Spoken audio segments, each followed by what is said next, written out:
So we live off the grid, and that includes having spring water. And our spring water is untreated by design, and it's perfectly fine and healthy and awesome. But it does occasionally result in a little bit of algae buildup in our plumbing fixtures. Now, normally I would tell you that the older something is, the more durable and better designed it is. But I will say there's an exception for modern day faucets. So the cool thing about these, most of them, at least as far as I can tell, is that they unscrew, which is fantastic.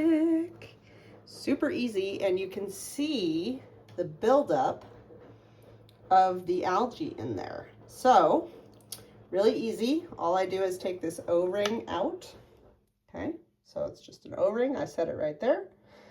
I turn this over and kind of push it out. That allows me to disassemble it. And then there is some buildup here. Now, if you really want to, you can soak this in vinegar, and the vinegar will get that lime scale off. That's all that is. It's lime scale, and vinegar is my favorite cleaner for that kind of thing.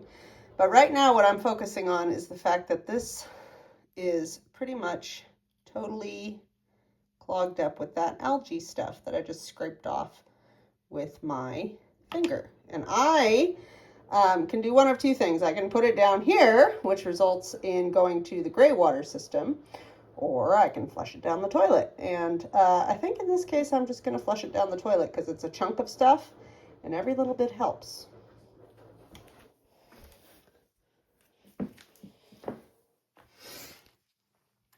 All right, so now I've got just a little bit left, and what I'm going to do with that is rinse it out from the other side.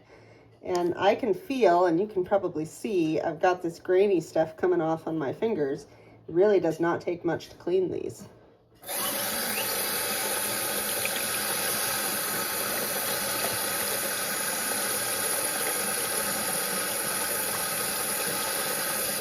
Okay. And it'll work perfectly fine without these. When I was a kid, most people where I lived, which was very similar to where we are now, would just take these off because they did clog up and they weren't as easy to clean back then. But what I'm going to do now is take this piece, turn it around, make sure it's pretty cleaned out. So I'm going to rinse it. Okay, and now I just put it back together. So I drop this back in there. You can see how much cleaner that is now. And I put that O-ring back. Okay, and then I just try not to cross thread it. You might have to wipe some scale off while you're at it. And then kind of carefully, again, so you don't cross thread it. There we go. And you can tell that it's right when it doesn't give you any resistance. And now, that's coming out much better.